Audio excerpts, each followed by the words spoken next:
Hi, guys, welcome back to Breaking the Silence. Today, we have a very interesting topic, one I'm very intrigued to discuss. I'm looking forward to this, mainly because of, we have different generations on the table, and it's going to be different perspectives that we get. And Trigalet, as I say this, today we're going to be talking about relationships. MJOLO. And we're going to go into it. We're going to talk about the structure, everything, how it was back then. And yeah, it's going to be interesting. So today we have Shama, Mayaranganai, Auntie Ribo, and Kutsi with me today. Plus the cameraman. Yes. There's a man behind the camera. I'm not the only guy in the room. Just so you know. So we're going to start it off this way because I'm curious to know how it used to be back then before us Ama 2Ks and millennials come into the discussion with our... I'm curious to know how it used to be done back then in the generations before us. So I'm going to start with Mary. Very interesting. Love has always been with us, guys. It's not a new phenomenon. It's always been with us. However, it's expressed differently at different times. So hearing stories from my mother and generations behind me, predominantly, marriages were kinder. There was a form of arranged, marriages. They were not blatant like happens in other cultures, but the difference being people would be pointed. A young man would be shown a young girl, or a girl would be shown a young man. You had the right to refuse. Okay. Yes, you had the right to refuse. Howbeit, sometimes you could end up being victimized for refusing. But it happened. And I remember that sometimes they may not victimize if it's a young boy. They may not victimize the boy. They will victimize the girl that you will end up with. And even when you come, then from Norway, you start on a place where there's antagonism with mother-in-law, daughter-in-law, because mother-in-law had wanted that somebody else to be, and you ended up not going with the one that I pointed for you. So culturally, it existed, this issue of arranged marriages, and I said, in different formats, and but also within in my generation, there was now a lot of choice. You chose who you wanted, to go out with. But the difference that I see is that when you end up with a boy, I mean, takakurira ghetto and maisangana bus, they used to, once upon a time, there was a workable transport system, in our country. And so kazhinji kacho maisangana on your way to work, or, in a church and things like that. However, every time you find you fell for some guy, even before, just like you people do, we didn't just have, WhatsApp and whatever, but we also used to tell our friends that, there's this guy, I like this guy on the bus, and you try, if he's not, by the bus stop, you delay so that the guy can come, and then you board the same bus, and we all did that. Matching schedule. Yes, try and match your schedules with that guy. And however, if it so happens that you start befriending each other, usually way back then you notify someone. Love was never secretive, unless there is something clandestine that you are hiding. Otherwise, under normal circumstances, you find yourself just telling a big sister, a friend, a cousin. And it became a known factor that if you love a guy, or if a guy you love a girl, you tell someone. Why did you tell someone? Because that whoever you've told, many a times they would also do some kind of due diligence. The research. Yes, of this girl, of this guy, of the family that they are coming from. And they could actually influence you to say, you know what, this guy, I came out of a relationship on the basis of having been accountable to my sisters. That is it. Yes, I went out with a guy in high school. And very nice guy, definitely taller than me. Those of you who know, that the one that I have now is shorter than me. This one was taller than me, very handsome, according to me. And he was coming from what I consider to be a very good family. Christian, seriously, committed, devoted family to the Lord. However, this guy kind of was taking advantage of the goodness of his family. He himself was not that good of a person, But because culturally, you look at the family, there are programs, they say, marry my family, Yes. It's like you look at that and you think because the family is good, everyone in that room is good. No, that was not the case. And I remember for me to get to a place of realizing that, this guy is not as good as the family is because my own sisters that I had told were finding out. They would meet him, in places, and they would say, no, this guy, no. And even friends ended up. I remember my breakup letter. We used to write letters in my generation. So my breakup letter, a guy friend of mine said, write it. I'll give it to him. And so I wrote the letter, and he delivered the letter to him. And he said, if I deliver it to him, he will know why I am the one coming with it to him, because I know that he is cheating. So that system used to, I had to also then to be willing to say, I would rather trust these people, because I said to myself, what do they have to lose? Honestly, what do they have to lose other than they're telling me the truth of what they know about this guy? Unfortunately, he's late, and he died from HIV and AIDS.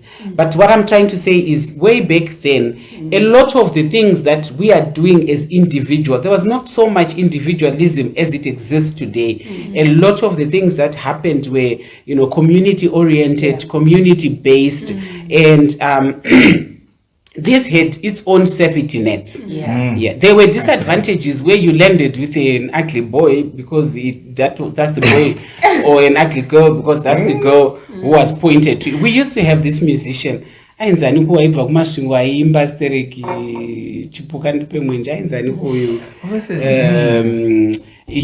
Dr. Love, actually, I think he used to go by the name Paul Matavire. He in his music, he used to tell these stories of how you end up with Chipukati Pemenje, for a girlfriend or for a wife. So these things have existed, but way back then, honestly, a lot of the marriages where there was some kind of arrangement structure that used to happen, and I'm sure you experienced it yourself. Yeah. I suppose you said it all, Kuti. You'd meet a guy, even in the streets. Dara, you'd meet them in the streets, town, bus stop, like she said. Kutsime. I don't know. But yeah, in my shops, and he chats you up and like, hi, how are you, and whatever. And if you like him, and it would not happen in one day. Yeah. It would be a process, and he would have to go out of his way for him to score. Yeah. Right? Yeah. So that was definitely part of it. And yes, there was a bit of arranging of relationships. Sometimes maybe your big sister knows someone, or or a family in the community knows your family, and because you relate, you end up spending a lot more time at church as well. Yeah, there was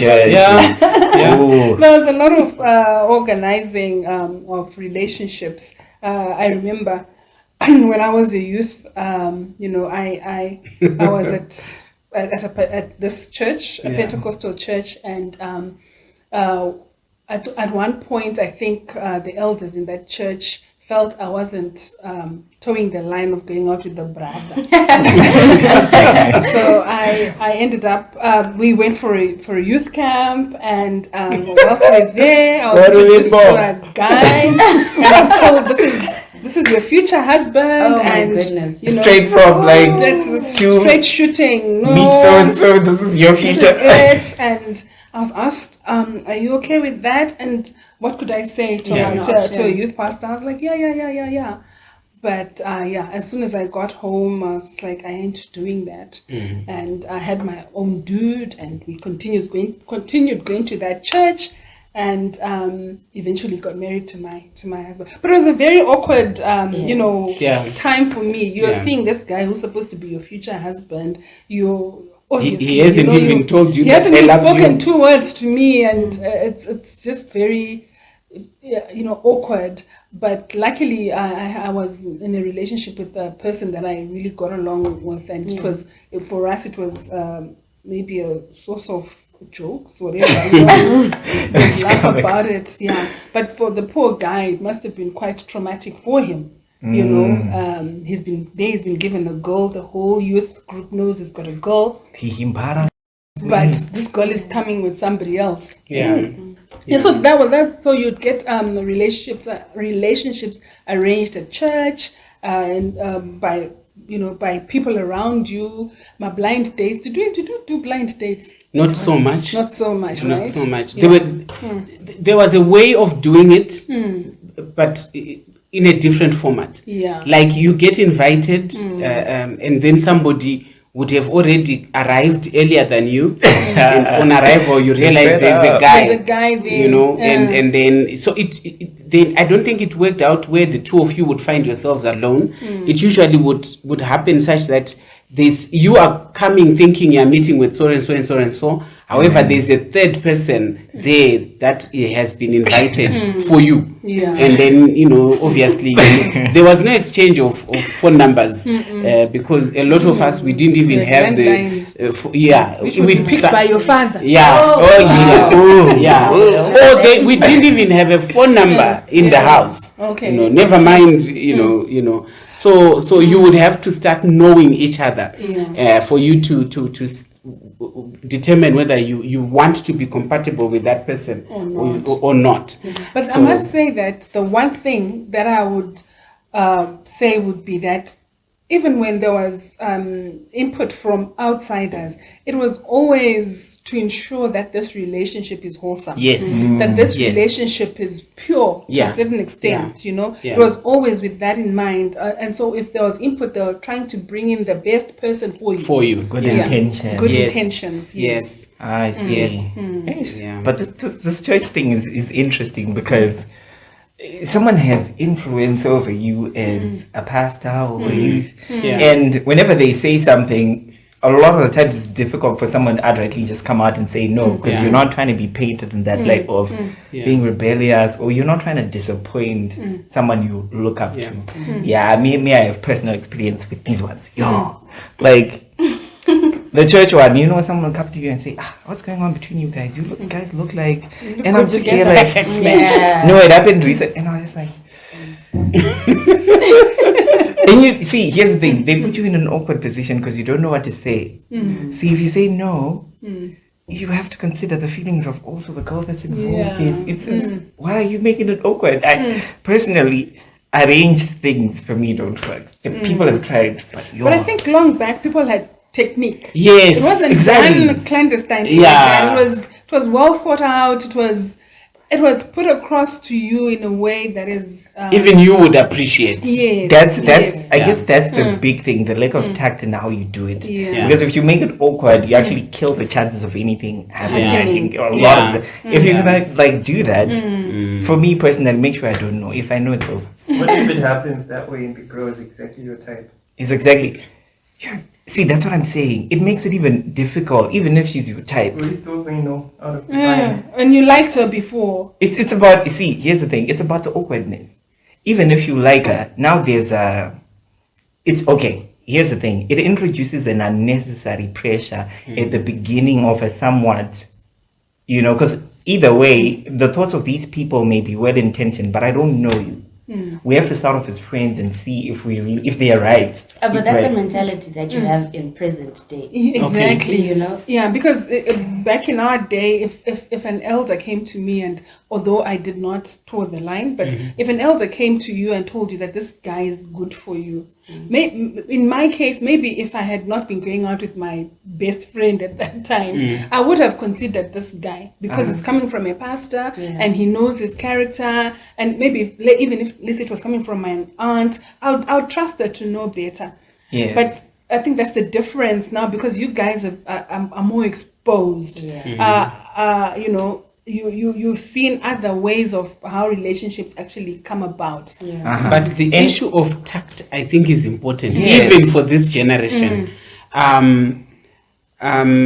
know a young lady who was here in Harare, Zimbabwe, has a friend in the diaspora, a Facebook friend, grew up together in the ghetto, is now in the diaspora, and this friend is going to a church where there is a friend group, and they are friends on Facebook together. And I don't know a lot about the internet, but I know that online thing. Yes, but I know that my friends can end up becoming your friends when we are on Facebook like that. And this guy, through these pictures of this other friend to his friend, and yes, and eventually then asked this other girl that, is this your friend? This girl is beautiful. I mean, black beauty, and to this day, she's a mother now, but she is dark, beautiful, dark Zimbabwean girl, tall, elegant. This guy fell for this girl. And this friend said, you know what, somebody likes you here. And she said, who's that? Let them send me something. Today, they are married, happily married. So it's the tact. Exactly. I think if people do it, sometimes in a manner that is distasteful, then it becomes a bit of a problem. I think my problem with it is the ambush. See, like what you're saying, Okay. if Elder comes to me on the side and says, dude, there's this girl, what do you think about her? And we have the conversation prior. That's a different thing. As opposed to, we never spoke about it. You just come and you say, and she's there. Like the ambushing part, that for me, that's just, But, interesting stories from you guys. How now, we want to take it to the Ama 2K generation. We want to hear what the current ladies have been. How is it seeing happening for you guys? Now we're not talking about relationships. What is love? What does love look like? Look, MJOLO, Yes. dating. It's interesting comparing what I've seen happening with relationships and how you guys are describing relationships. Sounds like there's much more reverence for a relationship than there is in, in the 21st century. I think maybe it's something to do with when your generation was looking at relationships, there was a clear understanding that you date someone you court and you lead to marriage. But relationships have since dissolved and evolved into many different things, situationships, MJOLO, friends without benefits were exposed. Situationships, what's that? It's a situation, where it's relationships without commitment. You both like each other, you both like the company, but neither one of you are committing. It doesn't necessarily have to have, sexual benefits or the likes, but it's just companionship, but you're not committing. But you spend time together. Is it different from entanglement? Entanglement on the other. Because a situationship, from my perspective, what I've seen is usually it's an undefined relationship. You see, so it's like you are doing a relationship. Yes, you're doing romantic. You're doing romantic relationship things without the title, without the so it's like out, going out for dinner, all of that, spending time together. But there's no "I love you," and then it's because I've seen people usually do that because they're not sure, and there's the freedom of, if I do anything else, we were not in a relationship. We hadn't defined it, not Right. So if I then see another girl, we're not dating. So we're it gives not you in Yes. options. It's like Freedom. Yes. living with the door open, essentially. I think it comes from having seen relationships not work. I think what social media does is it highlights relationships that are not working. So you're feeding off this information, and the moment that you get in a relationship, you're like, it's too good to be true. Let me not commit too much. Let me just enjoy the benefits without, you know, what social media doesn't show, the hard side. Yeah. If you fight with someone, my mom always tells me, people who love each other Yeah. fight. Yeah. It happens. Yeah. You're coming from two different backgrounds, Yeah. but you work through it and you move on. Yeah. But social media doesn't show that. Yeah. So the moment it starts to happen in your relationship, you start to think, yeah, it's going exactly what I've seen. It's going bad right about now, so let me not even Yeah. go there. Yeah. Wow, yeah. And MJOLO? Yeah. Ah, well, MJOLO. Scary. Kind of scary. Well, MJOLO, I think, is the parent to these situationships and no strings attached, and what's the other ones? Friends with benefits, whatnot. I feel like MJOLO, people have coined that term to, and I mean, we all know the jokes. It will miss you, what, because you put you through fire. Casual dating, yeah, Like yeah. people literally get into these situations knowing that the outcome is it will end in tears. It will And end in surely it tears. will end in Yeah. tears. And like what Kuzi was saying, that there is no value for commitment. There's no value for even the other person. I remember at church, our pastor said, when you are even considering somebody, not even necessarily dating them, treat them with the respect that this is someone's future wife or someone's future husband. But we don't have that in our generation anymore. I'll use this one. Yeah. People nowadays, they actually say, we'll do it airtime. Yeah. We'll do it Yeah. outings. This one is for my Food. Yeah. This one is for banter, you know, jokes and whatever, you know, because I mean, it's like you're trying to collect different types and create one thing, but you're dating all of them essentially, which is also the dating culture where you can date many people, go out on dates, coffee, what, but not the commitment, not to say I'm exclusive with this person. So Maybe can you break it down? There's the situationship, then there's the no strings attached. What is that? So for me personally, how I view a situationship, having been in one, is that it was a referral situationship because it like what we say, unlike in your generation, you know that this person has the potential to be good because you spend time with them. Yeah. In my case, it was the situation where my cousin, sister, and her husband arranged for me and their friend to be together because they both knew we were single, right? First of all, and then on the basis that they are best friends with this guy who's a good guy, my cousin's husband is a good guy. So you, in your mind, you're like, imagine his birds friend. that flock together, you know. So then only when you then where it became a situation is you don't get asked out, which I feel like is a very crucial part of a relationship. You just merge into from hi on WhatsApp into babe, boo, what. I was like, at first I was like, this is weird, but you go with it because those are totally. And then later on, when you then break up, because it doesn't work out because there was no foundation anyway, you then realize, oh no, this was actually a situation because first of all, they don't know you. They also don't want to learn you because now they're just buying off what someone has said about you. You know, so it's a little. So for me, situations I think are relationships that start with no foundation. No foundation. Hence, they always end in tears. Then with no strings attached, I feel like it's people There is a who are foundation, mainly players okay. who want to get everything. Even some people even then move in together, have sex, whatnot. But no strings attached, and they say But what does that mean? Like if I move in together with you, I'm living with you, and then you say there's no strings attached. What does that mean? There's no So- Oh, I mean, what's that? Essentially, no strings attached. Usually, how I've seen it is, it's usually about sex, right? So there's no relationship. There's No no, emotional. and again, the door's open. Yeah. So you're not supposed to feel jealous if you're not the only one I'm sleeping with. If I see you Because with there are another no girl. strings attached. We're not joined in any way. We are just. But would you move in with a person with that condition, with no strings attached? Some people do it. Oh, okay. Like it's not. They know. Like especially in this generation where, for example, like bringing in now a difference of cultures and that thing. If you go like for the people that go to the diaspora, the students know it. Sometimes you have a male roommate. You're sharing the same apartment, you may have different bedrooms, but you just end up, no, let's do it, no strings attached, but you live together. Just That's because you're also in the same another. house. But other people actually do it where they were not living together, but it's a no strings attached situationship where they end up living together, but there's still no form of commitment, even at whatsoever level. So even from the we're in a relationship dating or from no,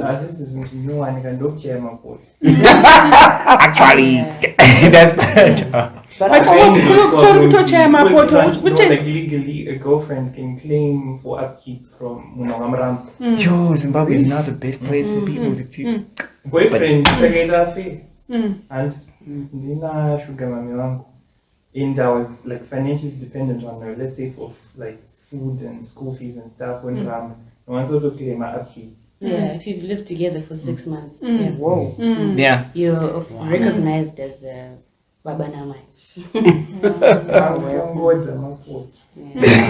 Whereas, in our generation, there was more courtship than dating. You didn't see, size up boys and what. And what is courtship? What would you? For us, I think that every definition is relative, to the time and place and things like that.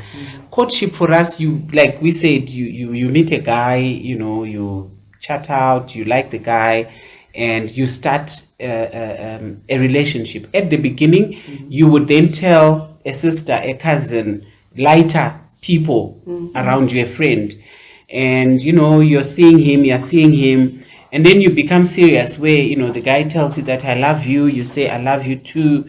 In our generation, it was important that at some point, those words have to be said. actually at the beginning. Yes. Like at the beginning. You don't just- You say, do not kuda. Yes. And then you say no or yes. And Yes. then when you say yes, then you go out. Yes. And then you say, nduda kukurora. Yes, You those know? words they had to be said. Ndinokudawo iwewe woti usually isusu it was a given. We always refused, because wainzi uri usina tsika. If you say yes the first time, kuti musi wandadzi ndokudondova ndatoti ndakudawo. had to play hard to Wakangwara. get. Yes, we had to play hard to get. And then eventually though, you then must come back and say neninda dao. That was important. And when you've done, in the time he said it to you, and before you sometimes say yes, you already have told your friends, your sisters, things like that. Yeah. And why tell someone for the due diligence? Then eventually when you say yes, I love you, you will continue with each other for some time. And if you feel, the two of you feel that these things are getting serious, then you have to tell your aunt. In this case, it's an aunt who's your mbuya in Shona, your mother's brother's wife. Someone who has some kind of authority, but not heavy duty authority. So you have to, and they would also continue with this due diligence thing. That one is the one who sometimes would invite the young men over so that they interview that person. Because things are beginning to get serious. They interview that person. They can even take his ID number. Take Yeah. it to the police. Yeah, Oh no, my not to goodness. take him to the police, but to say, in case you get pregnant, Oh, and we know where to start. Wow. Yes, those that were clever, they would do that, and then after you've gone whatever. Now it's dependent on the two of you. If you really want to take things seriously, then you tell your aunt, who is your father's sister. When you go to your father's sister, things are really serious now. You really know that this is leading to marriage of sorts. You tell them. And even, this process happened whether you will marry by a wedding or you will just be taken over to your husband, or sometimes you elope. It was unheard of to elope with a total stranger. Somebody needed to know. So then your aunt Tete in this case is the one who will then inform the family. Before any other serious discussion would happen, you were obligated to visit the family of this young man. I'm sure it's universal in Zimbabwe. You went there with either a sister, a mbuya, or this tete would accompany you there to assess the family. The issue of knowing the family was very important. Yeah, love was never limited to just the two of you. You know, yes, the family we had. So you'd go and assess, and the people that take you there were investigators, private investigators. They were supposed to get information about this guy still, so that by the time, if it's a girl, you now are taking this boy, because the boy would have to also come and be introduced to your family. Even him too would come with a friend, a sekuru, who's his uncle, so that they could do the same as well. And establish that, you know what, the family is good. And then you start the process now of, you know, paying lobola, dowry in other cultures, and then you get married. So there was a lot of accountability, there was a lot of walking in accountability with love.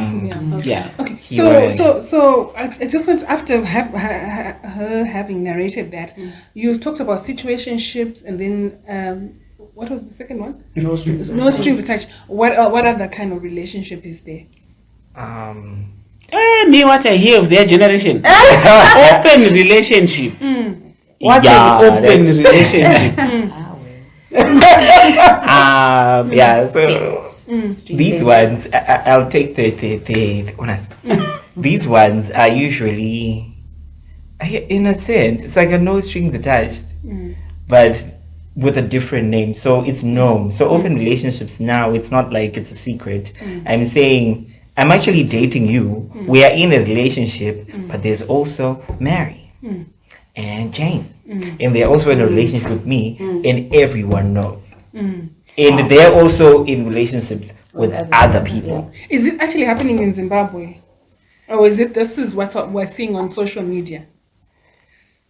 You know, that's It's happening, and I'll say this because, like I said previously, it's the fear of commitment of having seen what relationships are. So you and I will know that we're in a relationship and it's getting serious, but I want to know if I really like you. So I want to have options first. Okay. I want to try and see, okay, I've seen that TJ maybe doesn't have this, so let me go and see if I can find it somewhere else. Do I feel fulfilled? You know, I think it's that liberal concept of relationship where I must feel satisfied completely, you know, and what if one person can't give it to me, I have the freedom to go and look for it in another. Wow. Also, we like, I call it the build a bear mentality. Oh, Frankenstein. Yeah, because we are building something like what Kuzi was saying, that if I don't get this from you, it's somewhere else. But the truth of the matter is, you only water where you are. You can't water someone else's garden and expect yours to grow. And for me personally, this issue of options, I don't like it. You know, be a choice. Make me a choice. I think that's the thing, and the culture that is there now, perpetuated through social media, is that, I mean, in America we see it. People like all these dating shows and whatnot, where people are dating multiple people, people they don't even know, they've never seen them, they're proposing. There's lots of shows like that, and we're even seeing people where, I mean, I can date you and still, you know, seek out, and just for the sake of, I've got options. And it's funny, I was talking to my cousin brother the other weekend. He said that, I asked him, I said, don't you want to be a choice first? I mean, why should I be an option? And why should I make myself an option? Because when you make yourself an option, you're saying, you know what, I'm not good enough. You can go and choose other people and whatnot. And he said something interesting. He said, for you to be a choice, you have to be an option first. They're like, but it doesn't have to be like that. I think in our culture, because we've grown up conservative, what we then do is do that optioning through friendships. That way it's even safer for both people. I think if you're friends first, it makes sense. Not deliberately putting each other in this category of options. The other problem that their society has perpetuated is that women now ask out men. Or we're encouraged to shoot our shots, which is dangerous for the woman. Like what you were saying, that it was important in your days to have the guy ask you out. My aunt always says, make sure you hear the words, I want to be with you, or may I please make you my girlfriend. That's very important. But nowadays, because of shoot your shots mentality and all these girl can, this black girl magic, independent, what part, we are now crossing lines that are dangerous for all of us, where people are now encouraging women to ask men out. I think that's why we also have this whole. I like what you said, Shama, about you can say the effects of being in open relationships. And I find that even with so many options that are supposed to make you happy, people are still very unhappy in relationships. Because you still want to be a choice. You still want something that is nuclear. And there's so much anxiety. Now, let's say you're in a situationship. There's so much anxiety. What's wrong with me? Why can't a guy commit to me? Or what can I do to make the guy commit? As a girl, I'm just thinking to myself, if I'm having fun with the guy, everybody can see that we like each other, but we're not in a relationship. I start to question myself. Next time I get into a relationship already, I'm in an inferior position where I'm like, I always have to perform. That's when you get performative relationship, performative love. These are the kind of effects that are coming from That's having true. So many options. Okay, let me explain something. Let me play devil's advocate because I have friends who have this mentality. Cameraman guy. It's not about you. Okay. It's not really about the girls. Not all about you being a choice. It's this relationship economics. It costs me more to commit to one girl than it does for me to have 3. Wow. Really? How? How is that? Because you have to take out 3 girls. You have to buy presents for 3 girls. If you're doing you it makes sense for TJ. You see, he gets it the moment I tell us. Tell us. Okay, I was telling some people this story where at some point I ended up with, when I was young and I was stupid, guys. Okay, we excuse you. I ended up in a relationship, I'm outing myself, with 5 people. Okay. The relationships were at different levels. Some were situationships, others were. And mind you, I was a broke dude, just out of high school, no money, nothing. But like he's saying, you would think the presents are important, you would think. But like I was saying, someone asked me, how did you do it? I'm like, they manage themselves in a way. And I found out because like that's the general, and now from a man's perspective, this is just, the culture was back then, because I was still learning myself going into now uni, and the culture, what I was hearing from the culture was, as a man, you can't date one girl. Like, are you stupid? And if you commit to one girl, she expects more. Exactly. So the girl has to know that there are so other if you girls. have 3 girls you're not really committed to, they don't really expect much. So it's cheaper. And even if they, in my case, none of them knew, most of them didn't know about The others. And they will never find out, because it's like, as men, you're around in a culture that's teaching you how to do this. They make it easy for you.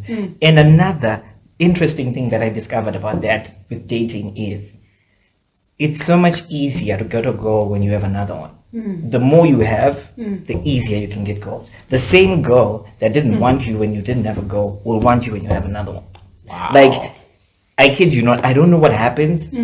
If I wear a ring right now, I'm more likely to get a girl than without one. Okay. Wow. Yes. Because people, like, I don't know.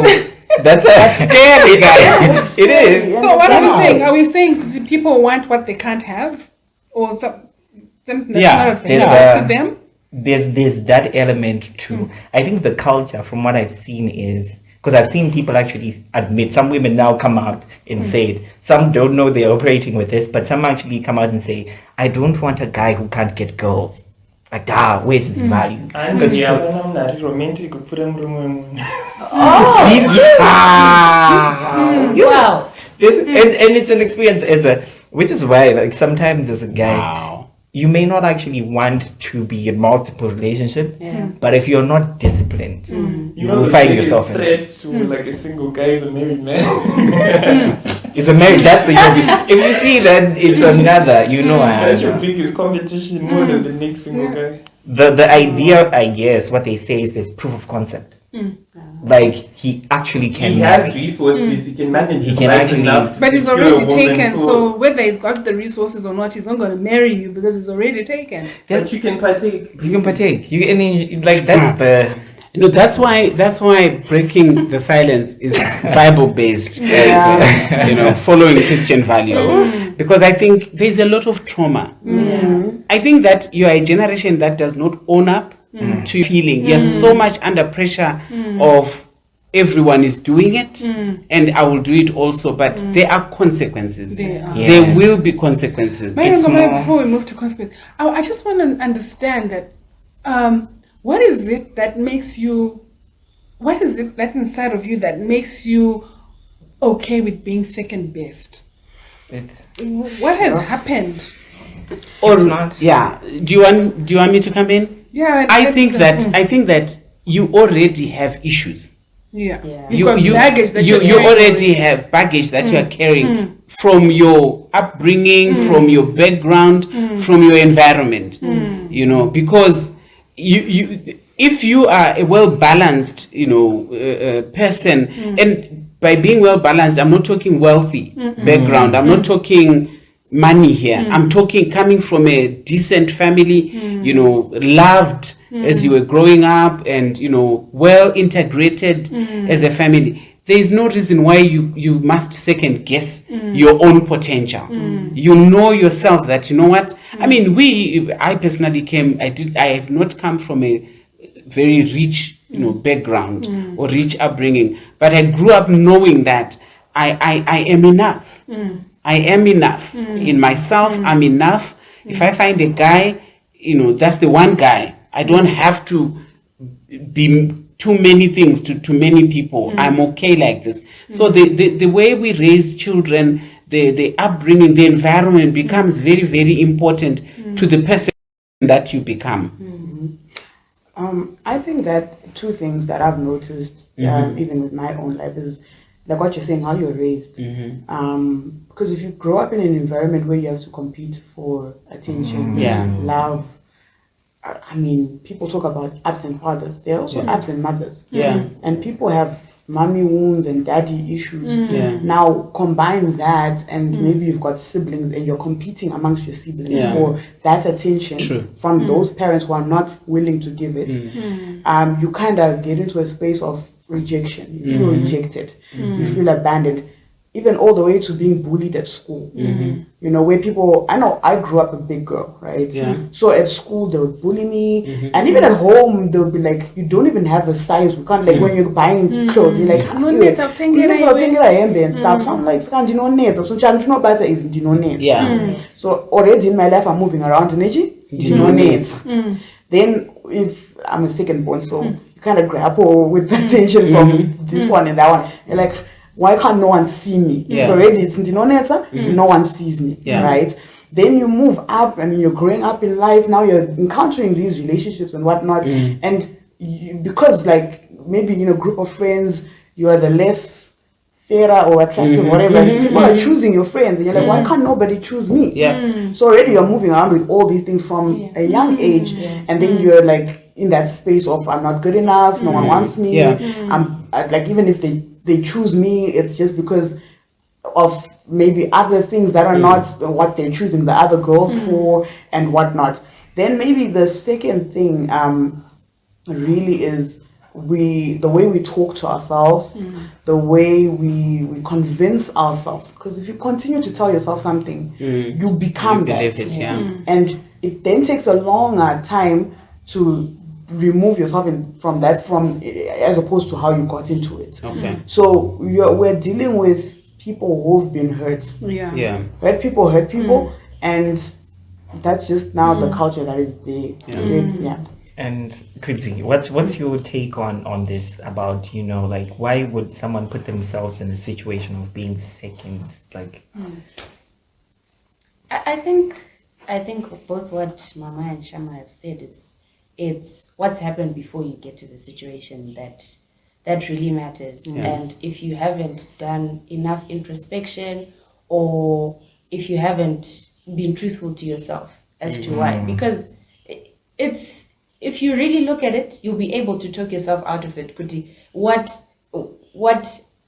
a normal, and I say that very loosely, what a normal relationship would look like, or how a woman is supposed to feel or be treated in a relationship and how I'm being treated, you'll find that it won't match, but still you'll stay there because you've qualified yourself for a reason. And you know, the moment that we think about those reasons, the moment that we start to deal with the truth of the matter as to why we're staying in such relationships, I think it would get us to a better place. I also have one other thing, maybe that is quite intense, but people don't like to talk about it.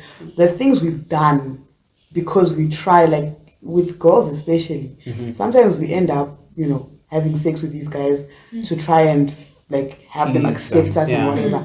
Then now when that person leaves you, now you're walking around with all this guilt and shame and you like feel, you're less now. Now so you're less. It's okay to do anything. It's okay to do anything. But also now when you meet the right person, you are already disqualifying yourself because also culturally it's a little bit taboo for, I mean, people are now accepting it now, but back then it was really taboo for like a guy to marry a non-virgin, right?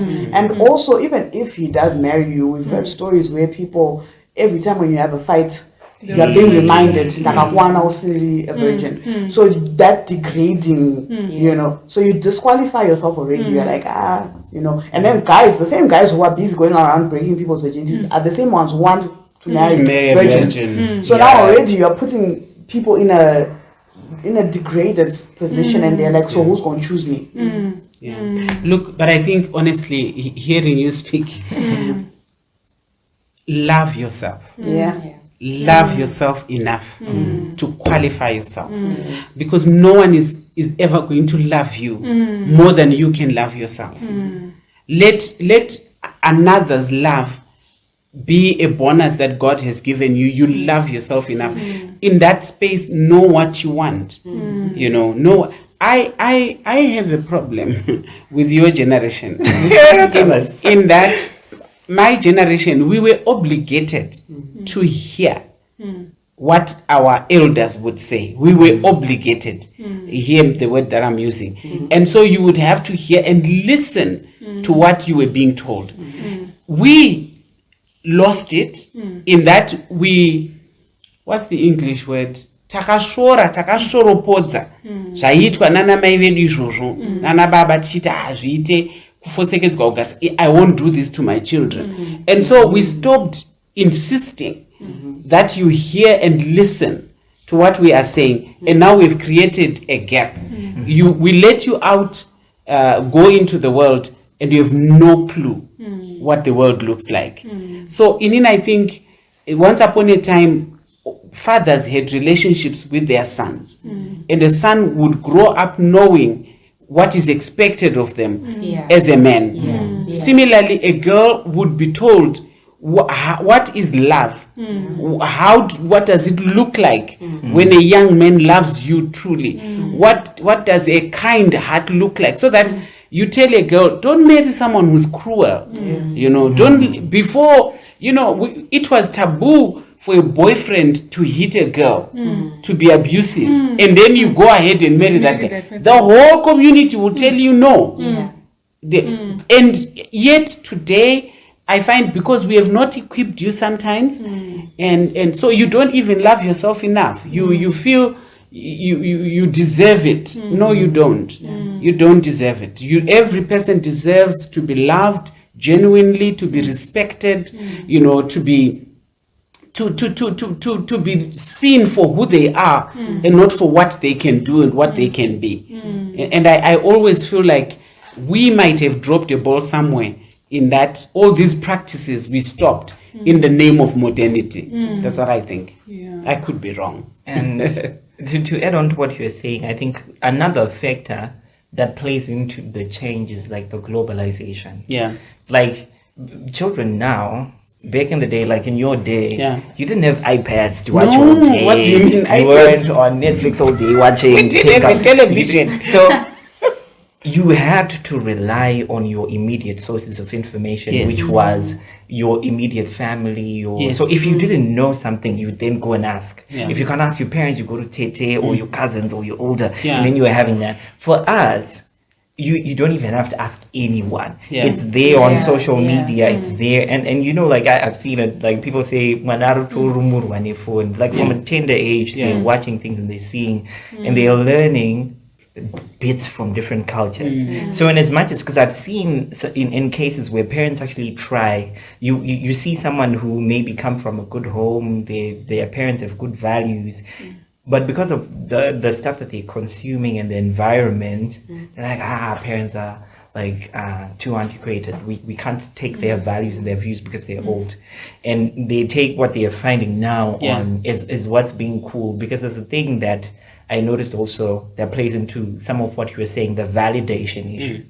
So a lot of the things, people are going into it because I then become validated. Like you're saying, before I couldn't fit into culture because just being myself, embracing my normal values that I came from home with, when I get into this society, they won't accept me. So for them to accept me now, there's that societal pressure of fitting in. Because, and this, like, it's a very interesting thing that I find happens where, you know, the people living a certain type of way always encourage you to do the same if you want to be part of the group. If you're not doing that, you won't fit in, whether it's good or bad. So in an attempt to fit in now with kids in university, universities are interesting. So in an attempt to fit in, you didn't have certain things, and you're like, this is how it's done. They're telling you, and you're watching everyone. And there's also something that I found, like from a guy's perspective, like some of these things, like valuing yourself and valuing the other person, as you were saying, like it's not, there's always that selfishness sometimes that plays into, I'm gonna get what I want and leave somebody else. Just that valuing the other person is really not there now. I have a question. Yeah. From what someone was saying about some women have trauma from their upbringing that causes them to make the wrong decisions when entering into forbidden relationships. Would you say there's a victim when there's an extramarital affair? How do blessers come into the picture, like given that scenario, considering most of them are married now? Let's understand your question first. Are you So it's saying in two parts. Is Yes. there a victim? When Or you're there's saying- an extramarital affair, considering like most of the women who get into them are preyed on because of the trauma they went through when they were young. So you're saying it's like there's a predator waiting and looking for vulnerable people to take advantage of, Yes. and then you discover that I guess in some ways, some people are victims. Yeah. Where it's actually played Yeah. out as a lie. There's no truth. Person will remove their ring, come to you, be like, no, Abby, because we know the proverbial. I'm actually going through things with my wife. I actually want to divorce her, but now I'm just waiting so I can hide some of my money so it doesn't take it. But I'm actually focused on you.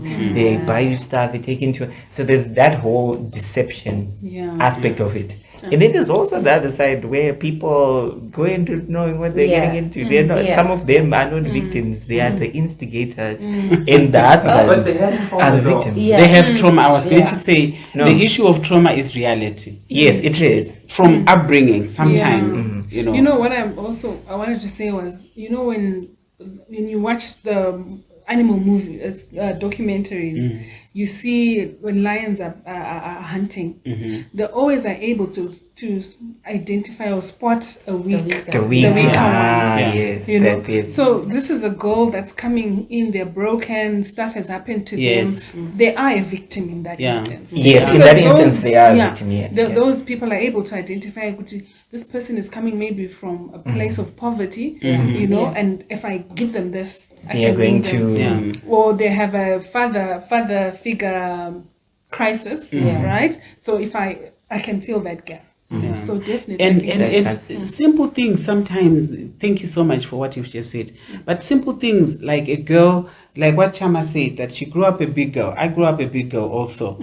And because you're big, the model girl that was portrayed for the longest, you know, only recently, you know, are they showing us as beautiful as well. If you had to be beautiful, you had to be slender. To be beautiful, you had to be light in complexion. So the standard for beauty was nothing like what sometimes you looked like. And so when you get a guy who then comes and tells you that you're beautiful, you fall for that guy just for being told that you're beautiful. Can you imagine? You know, only because the standard that was there at that time was that beauty was, the definition of beauty was warped, honestly speaking. And I'm saying a child can then be a victim, just like you say, they come onto the market already deemed weak by where they are coming from. And so for you to be able to stand on your own and say, no, I'm enough, I do not deserve this way of being treated, I do not deserve this kind of relationship, I am okay to be without a guy because I'm enough. I would like, for when I am in with a guy, it's the person that I want to be with, and not because I'm coming in from a weaker point. Yeah. So having said that, can we say that Bentens are also victims? Sometimes. In a very real sense, they are. How? Because a lot of the times, like what you're saying, it's just in a case sometimes the reverse. Maybe they lacked like their mother's affection. So to them, that's an open, and also sometimes it's also the money that's being, used as a, and the idea sometimes that they'll tell you, oh, you don't have to do for me the things that you would have to do for your typical girlfriend. I'm doing them for you. You don't have to buy me anything. It's like But akuzi zvini is that akuzi kuti munhu once you guys call it kuda zvinhu, isn't it? Yeah. I think but sometimes it's a real need. Like it's for guys, I think that's the assumption usually, that guys always usually they have an advantage in terms of there's some guys who you're coming from home, you've got no money, like at all. You at school, your school fees is terrible, and someone say, hey, don't worry, I'll pay for your school fees, and you're like, you know what? This person will take me through school, and there's no real, like, they're not gonna ask for their money back. There's no, this is not a loan. So are we defining victims based on who pursued who?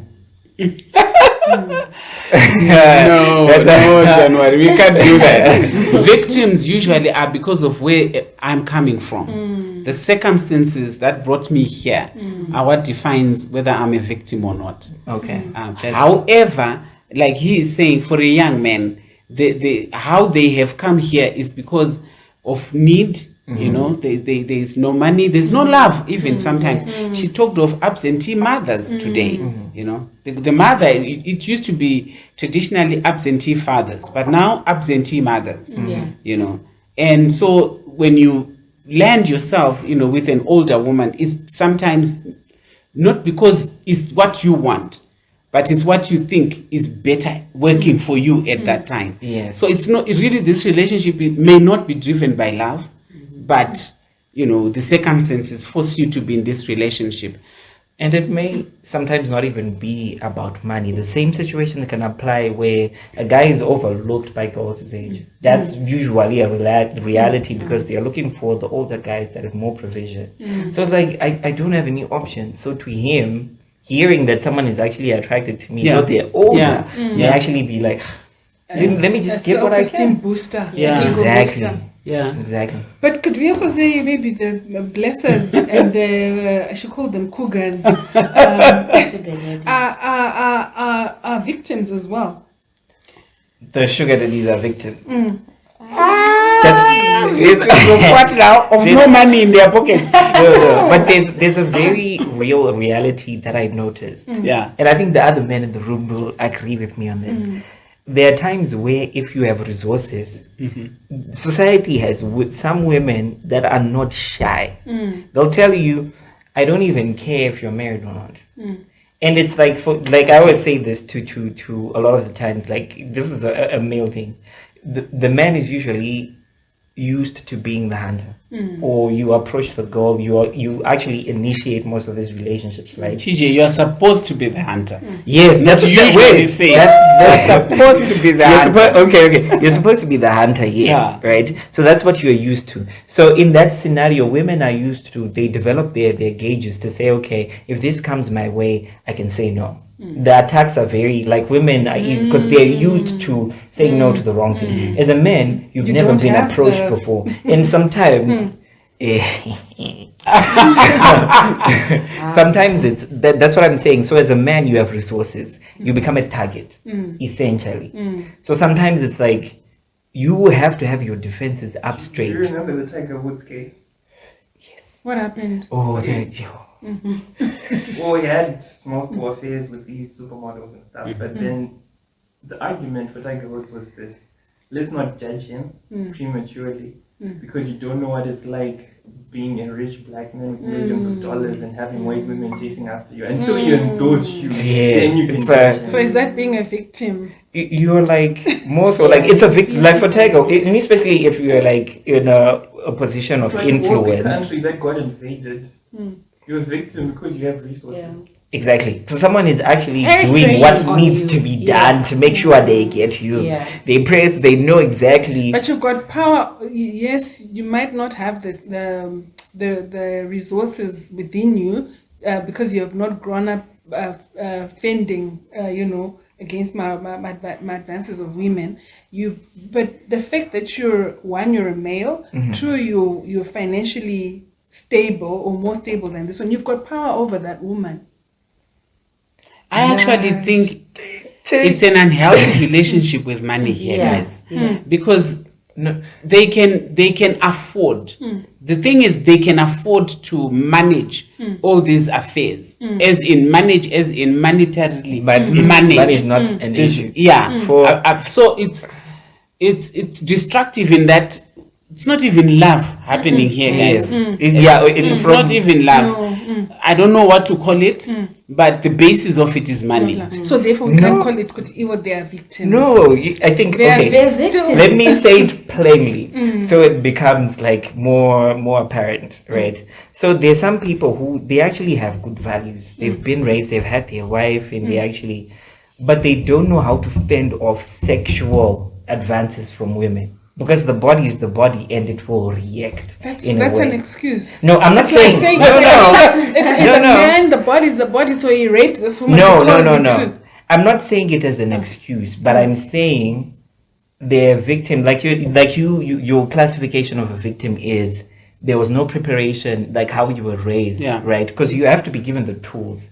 And I'm not saying they're not responsible for their choices, but I'm just saying in this case they were hunted out. Yeah. It's different from a man who says, "Oh, now I have money. They will know me, and I'm going out to look for Have you ever girls." had the talk with your son about saying no to girls? Yes. They come to advantages. That's what they're liking.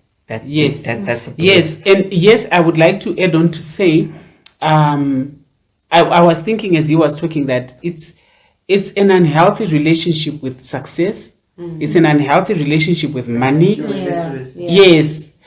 Sometimes not even illiteracy as such, just an unhealthy relationship. They know how to invest money, but there's so much of it. There's excess. You know what I mean?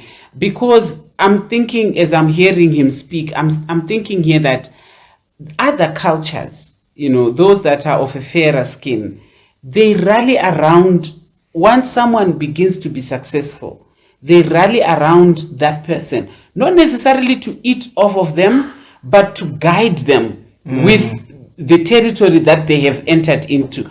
I remember years ago, my own son telling me, one of the way back then, a successful footballer who we all knew, even here, but he was playing for the Premier League. He had struggles, behaviorally, in terms of his own conduct, off the football pitch.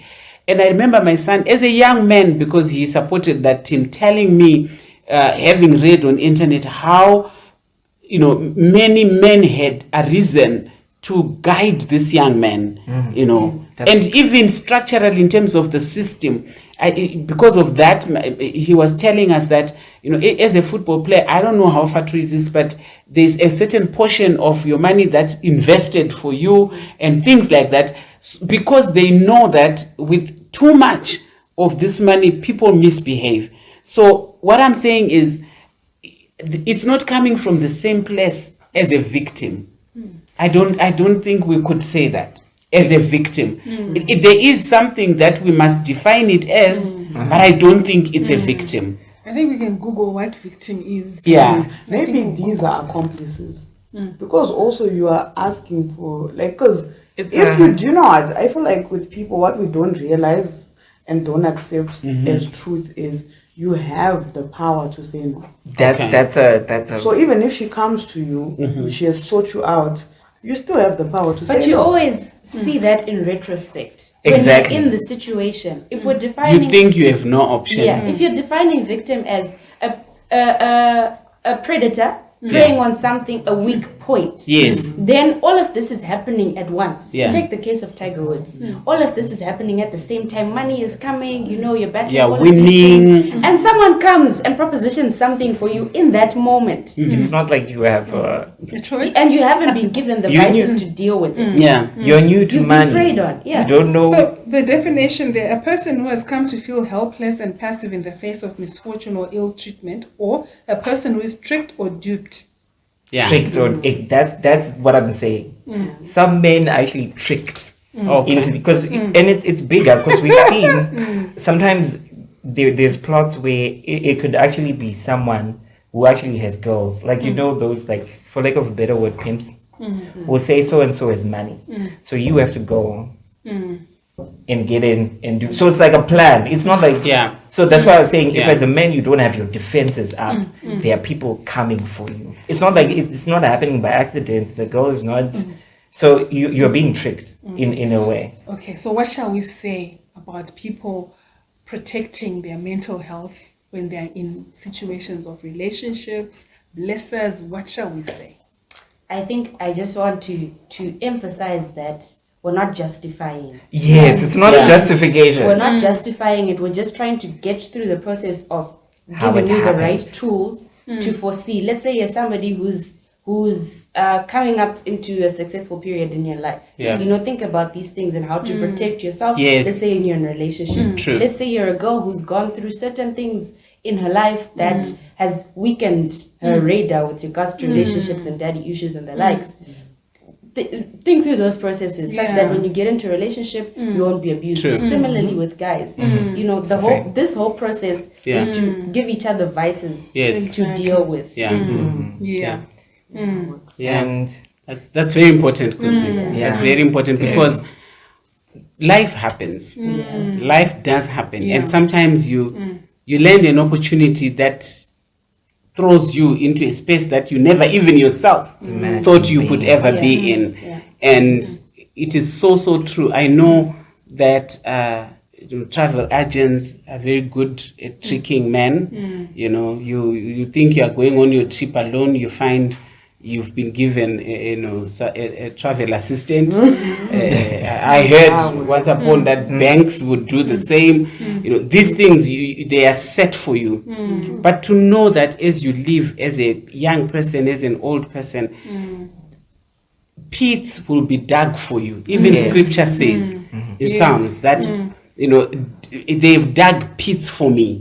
Pits will be, someone will dig a pit for you to fall in. The onus is on you to recognize the pit and to find your way around it and keep going, wherever you're going. So basically, to just round up the sessions, when we live for today, Yeah. we do things, because it's, it's to satisfy the flesh, to do things that are just make me happy, for just that time, forgetting that there is a tomorrow. Yeah. There are consequences. Yes. Yeah. As a sugar daddy or a blesser, you're young, maybe you're in your 40s, 50s, and it's still, you're doing this thing, but you don't think that tomorrow you'll be in your 60s and 70s, and you'll be maybe a disgusting old man who preys on little girls. Yeah. Or your grandchildren. Yeah. Or, Yeah. will read about you Yes. having done these things. Your children, where they're getting married, Barora, Makwasha, all these things. And where with the young girl, when you've been through stuff like that, it's stuff that you carry all your life thereafter. Yeah. The guilt, the shame, Yeah. the reduced self-worth, self-esteem, Yeah. all that follows us. Yeah. So, as Kudzi says, we really have to think deeply, be aware. At least when you do these things, you know the consequences. True. We've tried to really talk through the consequences, the effects on your mental health. So really think about it before you indulge in True. things like that. True. And one thing I would like to say before we end is sometimes like what you were saying, guard your values. Yeah. Develop values for yourself and guard them Yeah. jealously, because a lot of the times the problem comes from you hearing what other people are saying, the influence of society with changing things, and you always look at the consequences of the advice you're getting. Find someone who's done that and what was the outcome for them, and kind of like look at it in terms of like just be intentional, so to speak, and always put guards up on your values beforehand, where situations will throw you into a place where you have to make a split-second decision, and you make the decision based on the information you already have that's easily accessible to you. Yeah.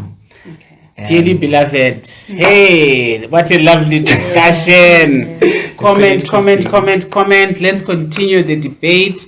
Let's continue to discuss. So please subscribe, share these videos, turn on your notification button, and let's keep them in circulation. We believe there's a lot to come back to, but please comment and let's get your feedback on this topic. Thank you so And much, if you've everyone. got a story to share, Yes, any if you are experience willing, that yes. you've had, any lived experience, please do contact us. Yeah. Let us share Yeah. and heal from Yeah. the traumas that we've been through. True. Yeah. True. Thank you.